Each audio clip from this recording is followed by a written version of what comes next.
حج پہ جو فرقہ وارانہ لٹریچر تقسیم ہوتا ہے اس پہ یہ لکھا ہے کہ کوئی صحابی کبھی برکت لینے کے لیے کسی جگہ پہ نہیں گیا، اور یہ لوگوں نے عقیدہ گھڑ لیا ہے، بار بار اس کو پرنٹ کیا جاتا ہے، کوئی صحابی کسی جگہ برکت لینے نہیں گیا، اور کہیں اگر کسی کا یہ عقیدہ ہے کہ فلاں جگہ جا کے نماز پڑھوں گا تو لکھا ہے ان کی کتابوں میں وہ عقیدہ رکھنے والا ابو جہل سے بڑا مشرک ہے معاذ اللہ۔ تو میں نے اس جھوٹ کا جواب دیتے ہوئے یہ دلیل پیش کی تھی۔ میں نے مسند امام احمد بن حنبل سے، وفاء الوفا سے، اور میں نے الادب المفرد سے یہ حدیث پیش کی تھی کہ مدینہ شریف میں ایک پہاڑ ہے جس کا نام جبل صلاح، اس پہاڑ کے ساتھ خندق کے آثار ہیں۔ جب جنگ خندق لڑی جا رہی تھی، ایک چھوٹی سی پہاڑی جس کو فتح کی پہاڑی کہا جاتا ہے، وہاں میرے نبی علیہ السلام تشریف فرما تھے، اور وہاں میرے محبوب علیہ السلام نے دعا مانگی تھی۔ حضرت جابر رضی اللہ تعالیٰ عنہ کہتے ہیں دعا فی مسجد الفتح ثلاثہ، نبی علیہ السلام نے 3 دن دعا مانگی تھی، یوم الاثنین و یوم الثلاثاء و یوم الاربعاء۔ یوم الاربعاء کہاں سے کہاں تک؟ فرمایا ایک دن پیر کا تھا، ایک منگل کا تھا، ایک بدھ کا تھا۔ تو کیا ہوا؟ کہتے ہیں وہ بدھ والے دن دعا قبول ہو گئی۔ بین الصلاتین، 2 نمازوں کے وقت کے درمیان دعا قبول ہو گئی۔ تو محبوب علیہ الصلوۃ والسلام بڑے خوش ہوئے۔ اب حضرت جابر کا عقیدہ کیا بن گیا؟ یہ مسند امام احمد، وفاء الوفا، الادب المفرد، ان تینوں کا حوالہ میں نے پیش کیا۔ ان کا عقیدہ بن گیا۔ حضرت جابر کہتے ہیں فلم ینزل بی امر مہم غائز او غلیظ، ایک روایت میں غلیظ ہے، ایک میں غائز ہے، الا توخیت تلک الساعہ، کہتے ہیں میری پوری زندگی میں جب بھی کوئی مشکل پیش آئی ہے تو کیا ہوا؟ کہا میں نے اس جگہ اس وقت میں دعا مانگی ہے، ہاتھ نیچے نہیں کیے تھے، مشکل حل ہو گئی تھی۔ اب یہ میں نے کہا کہ صحابی ہیں، بدعتی نہیں ہے، دعا تو اللہ ہر جگہ سے سنتا ہے، کیوں جاتے تھے مسجد فتح کی جگہ، کیوں دعا مانگتے تھے؟ تو پتا چلا صحابہ کا عقیدہ ہے کہ اللہ کے رسول علیہ السلام جس جگہ پہ قدم لگاتے ہیں وہاں برکتیں زیادہ ہوتی ہیں، اور جس وقت دعا مانگتے ہیں وہاں دعائیں زیادہ قبول ہوتی ہیں۔ تو میں نے کہا دیکھ لو، صحابی ہیں، ان کا عقیدہ ہے کہ نبی علیہ السلام کے جہاں قدم لگے وہاں سے برکت ملتی ہے، تو تم کتابوں میں جھوٹ لکھتے ہو کہ کسی صحابی کا یہ عقیدہ نہیں تھا۔ یہ صحابہ کا عقیدہ ہے، سند صحیح سے ثابت ہے کہ وہ جاتے تھے، اور کلمات حسر ہیں، کہتے ہیں کبھی ایسا نہیں ہوا کہ مشکل آئی ہو اور میں نہ گیا ہوں، اور کبھی ایسا نہیں ہوا کہ میں وہاں گیا ہوں اور مشکل حل نہ ہوئی ہو۔ مشکل حل ہوئی ہے، میں گیا ہوں، دعا مانگی ہے، اور میرا کام بن گیا ہے۔ اب اس مقام پر مجھے انہوں نے جو جواب بھیجا ہے جھوٹی حدیث کے نام سے، انہوں نے کہا اس حدیث سے اتنا ثابت ہوتا ہے کہ حضرت جابر اس وقت دعا مانگتے تھے کہ جس وقت سرکار نے دعا مانگی تھی،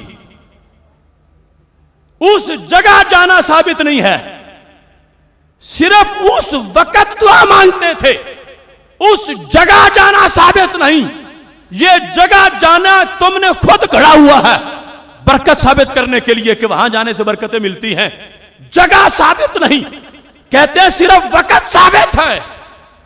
میں کہتا ہوں چلو بھاگتے چور کی لنگوٹی ہی صحیح، پہلے یہ تو مان گئے کہ جس وقت میں محبوب دعا مانگے وہ وقت وقتوں میں ممتاز ہو جاتا ہے۔ پتہ چلا کہ جس زمان کو نسبت ہو جائے ان کی ذات سے، وہ زمان زمانوں میں ممتاز ہو گیا۔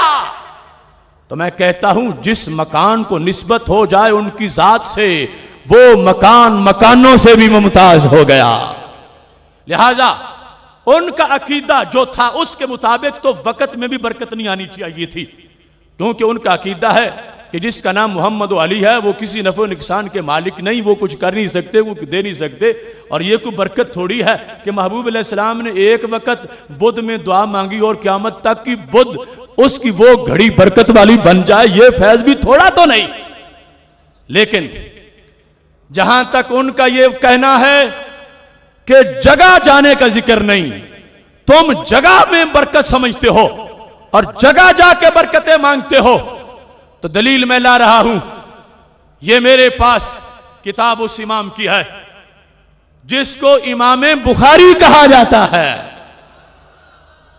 یہ میں نے حوالے میں پہلے نمبر پر پیش کی، مسند امام احمد وفاء الوفا الادب المفرد، امام بخاری کی کتاب۔ یہ امام بخاری کا انداز، یہ امام بخاری کی تحقیق اور امام بخاری کا عشق، یہ 704 نمبر پہ حدیث ہے، اس میں 704 نمبر، یہ دار ابن کثیر دمشق بیروت کی چھپی ہوئی، اور الادب المفرد ہر جگہ سے مل جاتی ہے۔ میں نے نمبر اس لیے بتا دیا، جو چاہے چیک کر لے اور پھر مانے کہ داتا کے دیوانے جھوٹی حدیثیں نہیں پیش کرتے، سچی حدیثیں پیش کرتے ہیں۔ شرق و غرب تک نجد کے بجوؤں کو چیلنج ہے میرا، یہ امام بریلوی کا فکری بیٹا بول رہا ہے اور دستک دے کے اعلان کر رہا ہے، ہم ریالوں پہ نہیں مدینہ کے نوالوں پہ پلے ہیں۔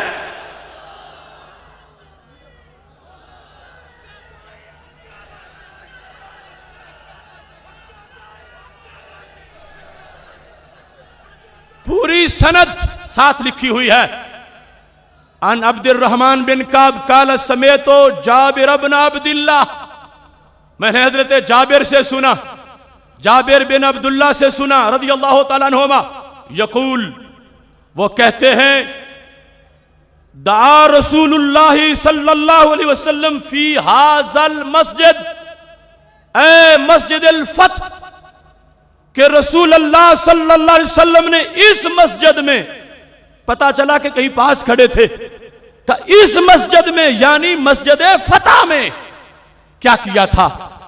دعا مانگی تھی، یوم الاثنین و یوم الثلاثاء و یوم الاربعاء فاستجیب لہ بین الصلاتین، رب بدھ والے دن دو نمازوں کے درمیانی وقفے میں دعا قبول ہو گئی۔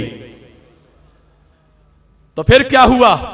قال جابر، حضرت جابر رضی اللہ تعالی عنہ نے کہا، وَلَمْ يَنزِلْ بِي أَمْرٌ مُهِمٌ غائز، اور دوسرے میں غلیظ کا لفظ ہے، اس میں غائز کا معنی دونوں کا ایک ہے، بھارا کام، مشکل کام، نہایت مصیبت۔ فَلَمْ يَنزِلْ بِي أَمْرٌ مُهِمٌ غائز إِلَّا تَوَخَّيْتُ تِلْكَ السَّاعَةَ، میری پوری زندگی میں جب بھی کوئی مشکل مقام آیا ہے تو میں نے ارادہ کیا، تِلْكَ السَّاعَةَ، اس گھڑی کا جس گھڑی میں نبی علیہ السلام نے دعا مانگی تھی، فَدَعُوتُ اللَّهَ، میں نے رب سے دعا مانگی، فِيهِ، اس مسجد فتح میں، بین الصلاتین، دو نمازوں کے درمیان، یوم الاربعاء، بدھ کے دن، فی تلک الساعہ، اس گھڑی میں، الا عرفت الاجابۃ، جو ہی دعا مانگتا گیا دعا قبول ہو گئی۔ اب دوبارہ سنو لفظ کیا ہے جو میری دلیل ہے، پہلے بھی ہے الا توخیت تلک الساعہ، سا مؤنث ہے، مسجد مذکر ہے، آگے الفاظ کیا ہیں؟ فدعوت اللہ فیہ، میں نے رب سے دعا کی اس میں، اگر ہوتا نا اس گھڑی میں تو ہوتا فی ہا، یہاں کیا ہے؟ فی ہے، اور دوسری دلیل کیا آگے لکھا ہے فی تلک الساعہ، گھڑی کا علیحدہ ذکر کر دیا 2 بار. پہلے کہا الا توخیت تلک الساعہ، پھر کہا فی تلک الساعہ، میں نے اس گھڑی کا ارادہ کیا، اس گھڑی کے اندر فی ہے، اس مسجد فتح میں نے جب بھی دعا مانگی ہے میری دعا قبول ہو گئی ہے. اس واسطے امام بخاری کا یہ مجموعہ حدیث الادب المفرد پیش کر کے شرق و غرب تک جھوٹی حدیث کا لیبل لگانے والوں کو چیلنج کر رہا ہوں، منہ بولا انعام ان کو دوں گا اگر وہ اس بات کو جھوٹا ثابت کرے. رب کعبہ کی قسم، یہ امام بخاری کے الفاظ واضح کر رہے ہیں کہ حضرت جابر کا ایمان تھا، جس گھڑی میں محبوب نے دعا کی وہ گھڑی بھی برکت والی تھی، جس مسجد میں دعا کی وہ مسجد بھی برکت والی بن گئی ہے. اس واسطے میرے پاس المدینہ اخبار کا وہ پورا حصہ موجود ہے. جبل صلہ کی کٹائی ہونے لگی تو وہاں کے علماء میں جن کے مدینہ شریف کے گورنر ام القرا اور جامعہ مدینہ منورہ کے ایک پروفیسر اور اس کے علاوہ بلدیہ مدینہ شریف کے ایک رہنما، ان کا بیان موجود تھا. انہوں نے کہا جبل صلہ کے ساتھ ہم ٹریڈنگ سینٹر نہیں بننے دیں گے اور مسجد فتح ہم اس کی کٹائی نہیں ہونے دیں گے. اس کے اندر الوطن اخبار میں اور المدینہ میں اس چیز کو واضح رکھا گیا. انہوں نے کہا یہ وہ جگہ ہے جہاں دعائیں قبول ہوتی ہیں، اور کہا یہ کسی خاندان کی جاگیر نہیں، یہ امت کی جاگیر ہے کہ جو چاہے وہاں کے دعا مانگے. اس بنیاد پر یہ دیکھو حضرت امام بخاری رحمہ اللہ تعالیٰ کے اس انداز سے ان کے جھوٹ کو میں مسترد کر رہا ہوں.